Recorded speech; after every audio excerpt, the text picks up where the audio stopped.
Hi everyone, how's everyone doing today? Welcome to another installment of our Instagram Live. Today we are joined by Janira Lisbeth. I'm gonna go ahead and bring her in. We've been having a little bit of technical problems, but hopefully we can fix those. Okay.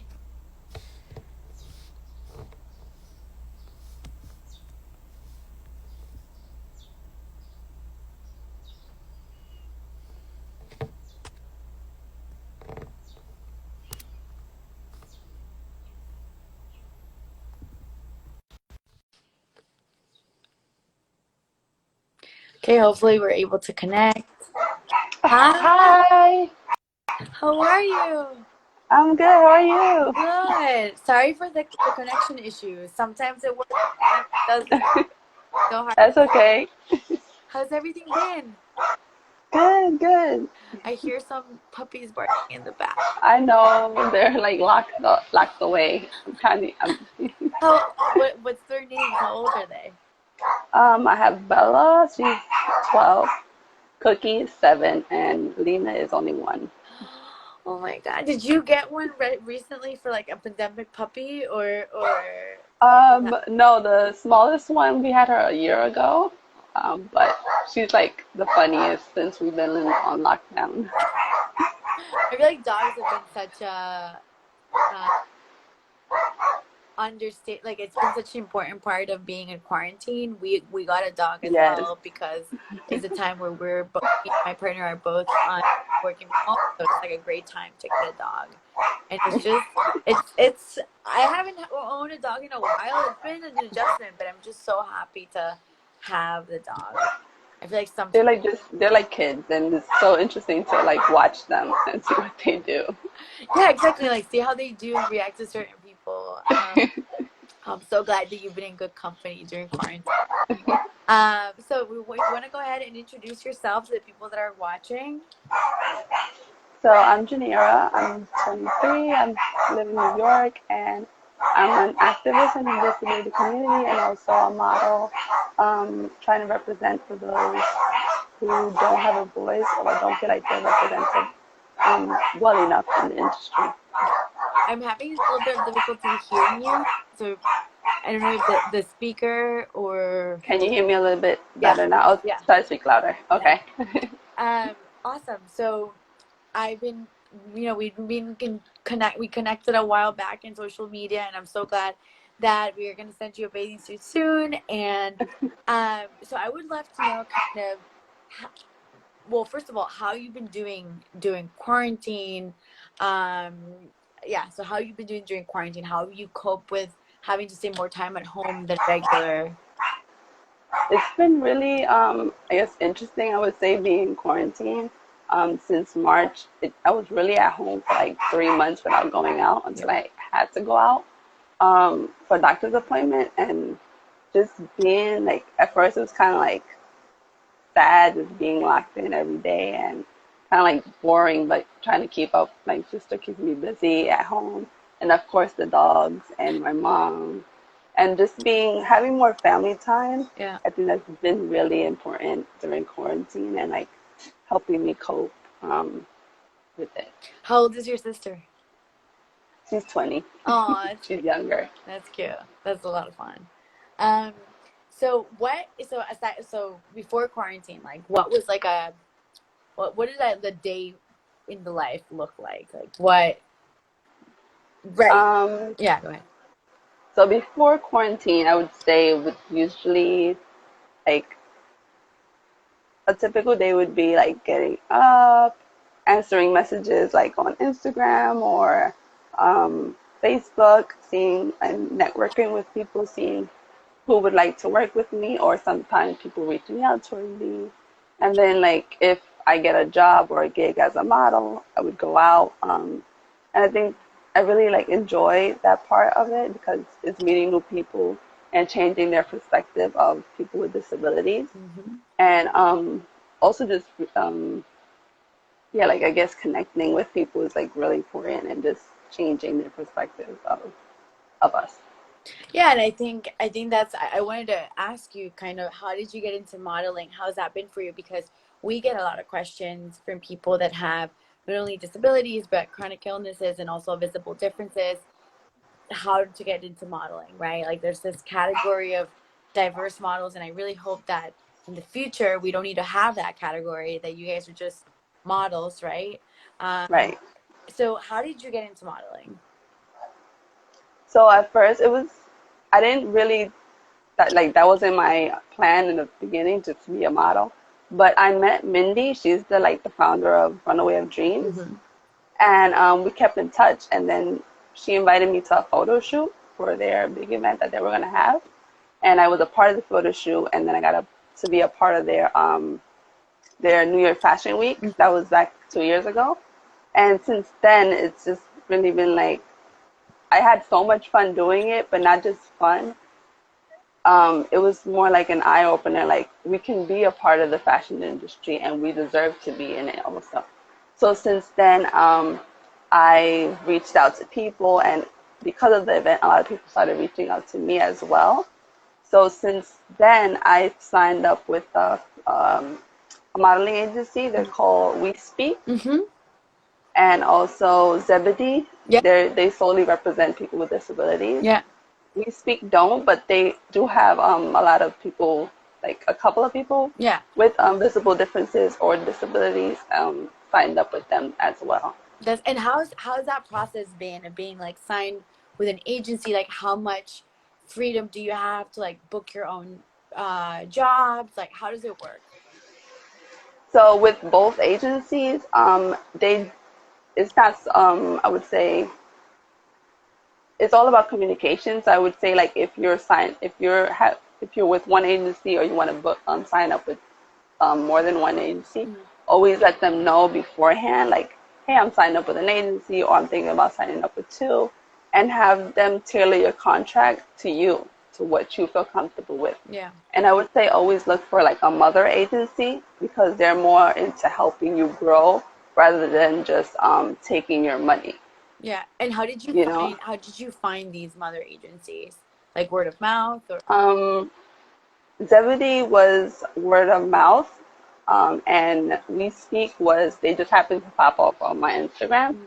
and I looked into them and then decided to send them an email, and they responded back, happily to have me. Yeah, that's awesome. Now, for the shoot, so like tell me a little bit about the campaigns that you've done and what would be like your dream campaigns.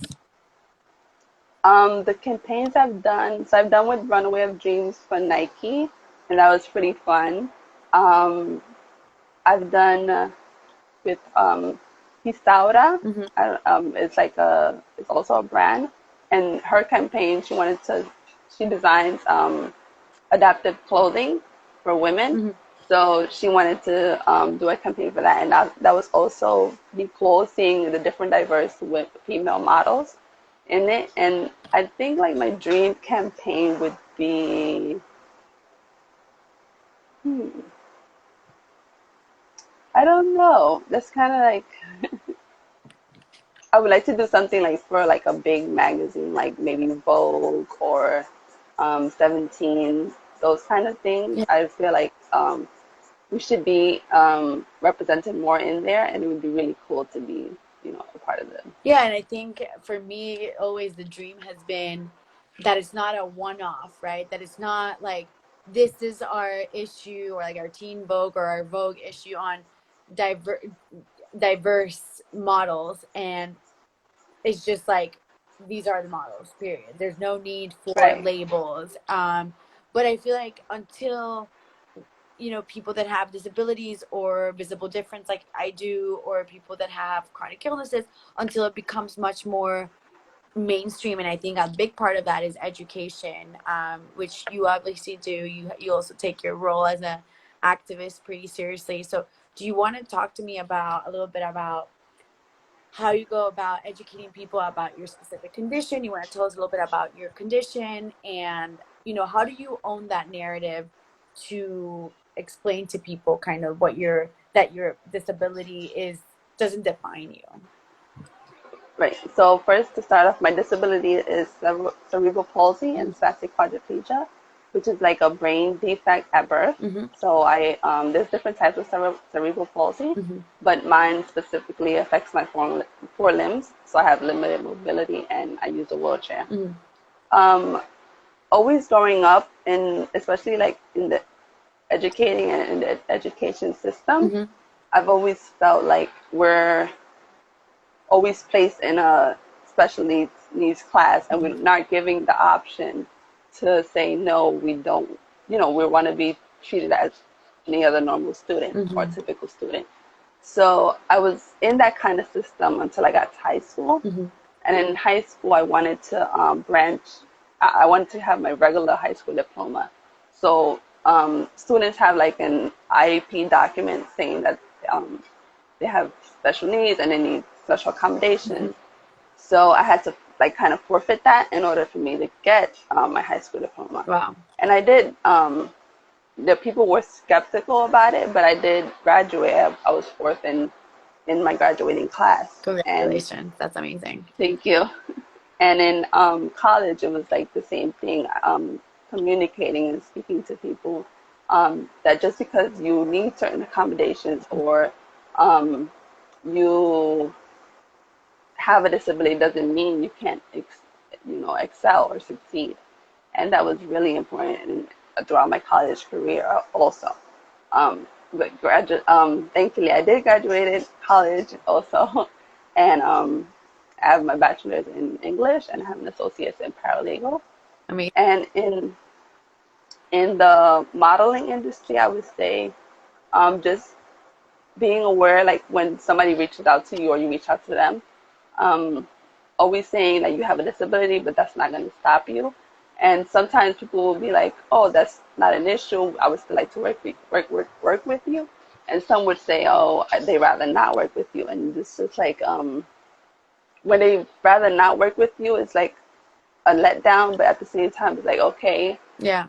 just push it aside and do something better, something else, and just show them that it doesn't matter. Yeah. And I think also too, it's like for brands and for companies is basically not making people that have certain like mobility or accessibility issues a thing. So like when we had like our fashion shoot, we work with a wheelchair user, and same thing is like just have a conversation. What do you need for the shoot to go smoothly for you, and then move on. Like you just Right. that shouldn't be a detriment, because I think there's also, and it's the beauty that I found in working with people that have different types of diagnosis too, is that like kind of it brings everyone like on the same level, in the sense like maybe someone who has an invisible disability or like a mental health problem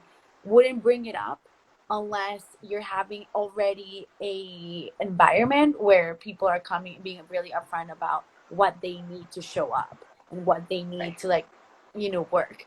And so what as I'm really hoping that after coronavirus we will be in a place where people will just have to be much more open about their health, and being realistic to what is exactly that you need to get the job done. And how many people got told that like their jobs couldn't be made from home, and now that's like everyone's working from home.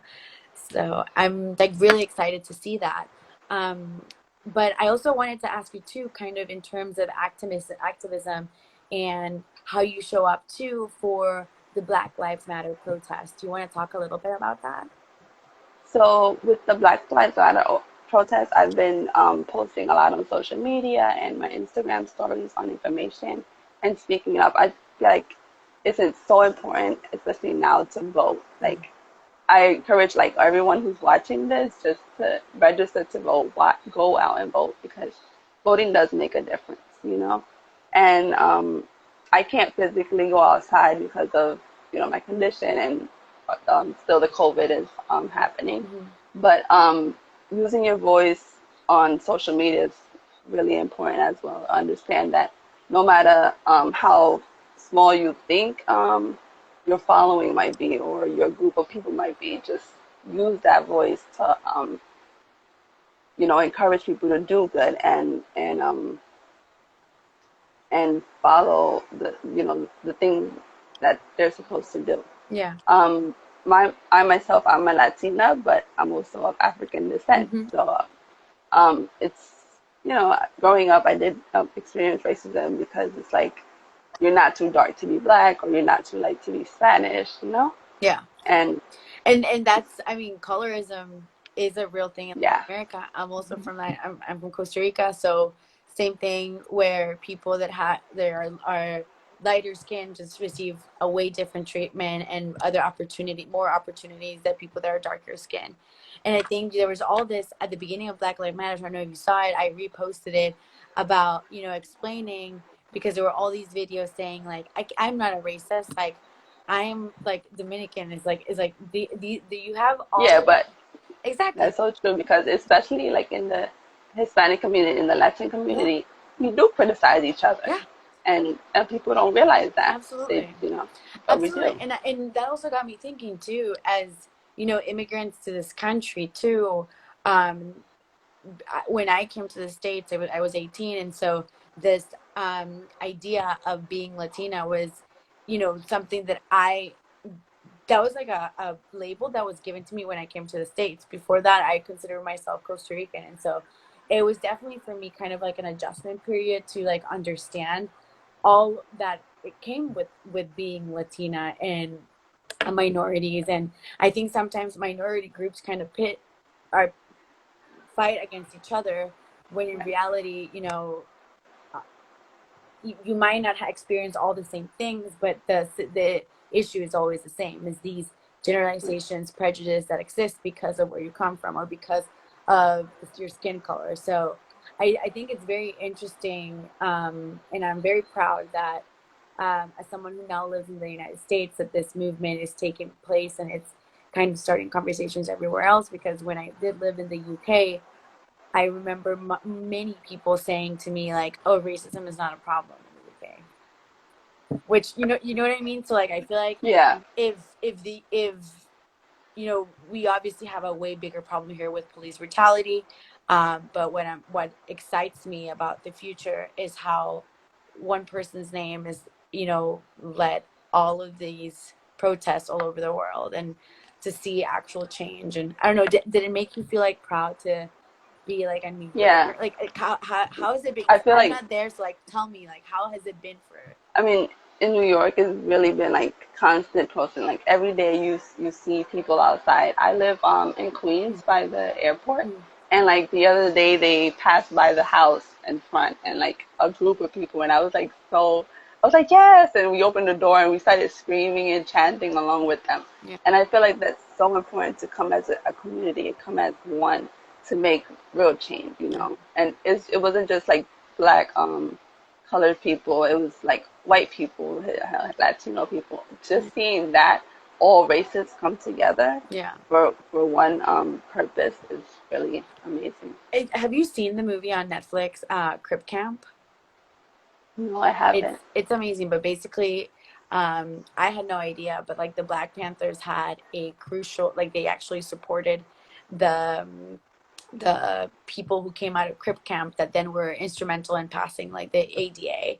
So people that had to like wait, like camp out off the office, the Black Panthers were helping out in equally. Like, I think we all often forget that a lot of both Black men and women were pivotal in women getting their rights to vote in the US. I think we always Right. hear about all these like white women, but actually these white women that we think about were the ones that were able to get women voters right, actually wanted white women to get their vote, not Black women. And I think we're going to be seeing a lot of these grassroots organizations and just in general initiatives where, for the first time, we definitely need to start advocating harder for the Black community and kind of taking time to undo. And like what I saw your latest post about, kind of just like reading and understanding, because there's so much, like there's also this Netflix documentary that I haven't gotten into, but everyone's been posting about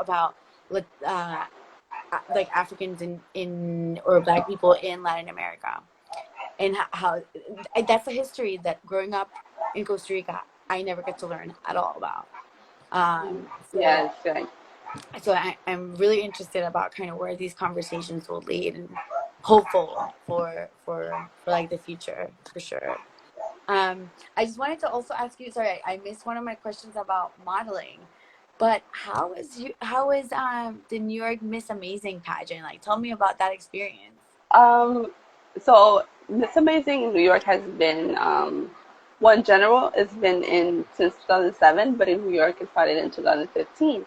I was in the teen division in 2015, and I won that crown. I got to represent in Los Angeles, Wow. where I got runner up, and that was like my first big moment of speaking out. Just I'm usually like a shy person, like all my life, and then that back then that was like my first moment of like using my voice to speak and to express myself, Hmm. and that was like so cool. And then I did it again in 2017. I was junior miss, and I got the chance to I won again, the title, That's me. and that's since 2 years back. Um, I didn't want to do the pageant anymore, but they did invite me to be a judge. And having the view perspective change, Hmm. it's like so interesting, and I think so beautiful because I got to see how each of the women and the girls have so much to offer, and their views are totally different, but it's so amazing. And I like the judging perspective Yeah. because it's like just showing us how powerful we can be. Yeah. And I also think it's very interesting kind of where we kind of get this energy from these events, which could be, just any other event. It could be very superficial, and all of a sudden it's like the one event where like it changes everything. And it really leads you to kind of like own your voice and own your story. And it's almost too, it's like I wanted to ask you this question. I always ask this question to a lot of people that join us in the Instagram lives. Like, how does it feel to be able to juggle all of these different hats? It's like influencer and modeling, model and activist. Like, how does it feel to be able to like juggle all of that? Is there days where you're just like exhausted and like, you know what I mean? Because like it is a lot. Yeah, there are days where you're just like, oh, it's like too much and you're exhausted. But then there are days like you know why you're doing it and you know why you're trying to, what you're trying to represent. And that pushes you forward to keep doing it? Yeah. I think it's these kind of initiatives where you're being giving a platform to talk about your experience, and for people who have usually not having that opportunity, and all of a sudden to have that is just like such a pivotal moment. And like just not having the stigma of, because for me it took me a while to be comfortable in explaining like the genetic condition that caused me to have short four toes and shorter limbs. And so having creating a platform for myself, but for others to say exactly what it is, and like to educate, because those are two tied, right? We're doing the job. It's exhausting sometimes because you feel like there's still so much that people need to learn. I mean, just cerebral palsy can look so different in so many Yeah. different people, right? So I just find it sometimes like you feel like you're swimming against the current because there's just so much to educate, and also so much to undo about prejudices and challenging perceptions. What do you think, like for you, kind of what keeps you motivated? I, I feel like what keeps me motivated is like, I had a very strong like upbringing, and my mom always gave me that tough love, like you could do it, Like a good no line matter for a good what. mom. Yeah.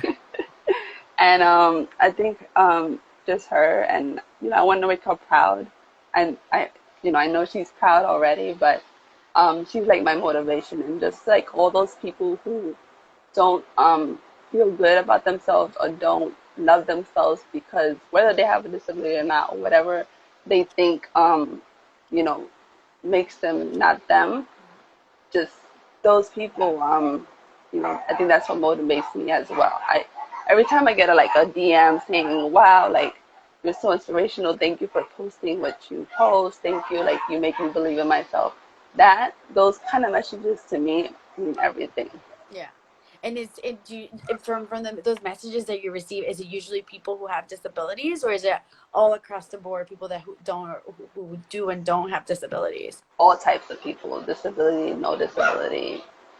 And I think that's kind of like amazing, the role of social media, because it democratizes, it gives us all like an ability to have that platform, and then for people to find these pockets of, whether it's body positivity or I know there's so many posts about like being again, embracing your cellulite, or embracing body hair. Like there's all these movements, Right. right, that didn't exist before, and because of social media those are now there, and you can find like the support. I remember the first time when I joined a Facebook group about brachiometatarsal, which is what I have in my toes, and I was just like kind of overwhelmed. All these people had toes like mine, and they're, part of me was like, a lot of the conversation there was talking about surgery, because it's something that you can change, like with like cosmetic surgery.